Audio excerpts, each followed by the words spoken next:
नमस्कार दोस्तों, कथा जंक्शन चैनल में आपका स्वागत है। आज की कहानी आपको यह सिखाएगी कि कठिनाइयों का सामना करते हुए भी सही सोच और प्रयास से किस्मत को बदला जा सकता है। तो चलिए बिना देरी किए कहानी शुरू करते हैं। कहानी का शीर्षक सच्चाई का इनाम। बहुत समय पहले की बात है। एक गांव में रघुनाथ नाम का एक व्यक्ति रहता था।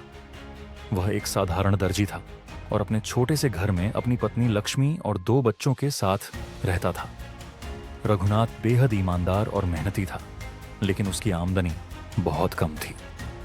हर दिन वह गांव के बाजार में लोगों के कपड़े सिलता और बदले में जो थोड़े पैसे मिलते उसी से घर का खर्च चलता। उसकी पत्नी लक्ष्मी भी दिन रात घर का काम करती और पति का हर संभव साथ देती, लेकिन घर की आर्थिक स्थिति दिन ब दिन खराब होती जा रही थी।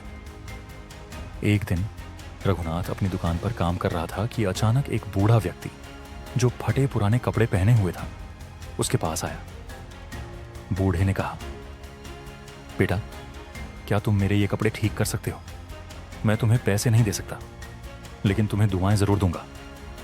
रघुनाथ ने बिना सोचे समझे कहा, दादाजी, मैं आपके कपड़े जरूर ठीक करूंगा, पैसे की चिंता मत कीजिए। उसने बूढ़े के कपड़े ठीक कर दिए।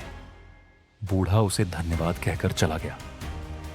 अगले दिन जब रघुनाथ दुकान खोलने गया तो उसने देखा कि उसकी सिलाई मशीन के पास एक चमचमाता सिक्का रखा हुआ था। वह हैरान रह गया। उसने सोचा कि यह सिक्का शायद किसी ग्राहक ने गलती से छोड़ दिया होगा।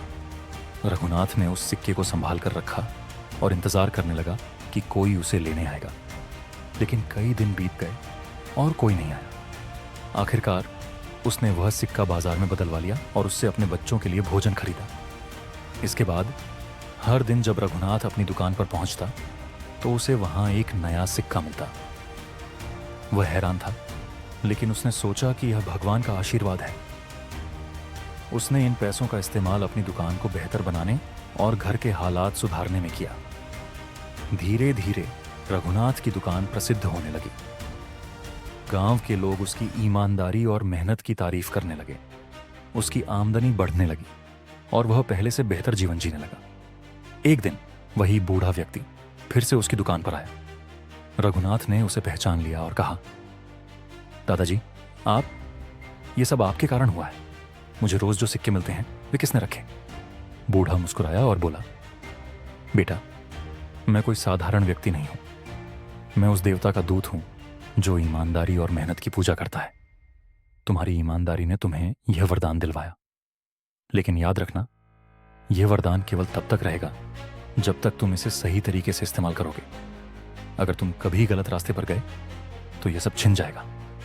रघुनाथ ने बूढ़े को प्रणाम किया और वादा किया कि वह हमेशा ईमानदारी और मेहनत से जीवन जिएगा। संदेश इस कहानी से हमें यह सीख मिलती है कि सच्चाई और मेहनत का फल जरूर मिलता है, भले ही परिस्थितियां कितनी भी कठिन क्यों ना हो। अगर हम अपने कर्तव्यों का पालन करते रहें तो भगवान भी हमारी मदद करते हैं। दोस्तों, अगर आपको यह कहानी पसंद आई हो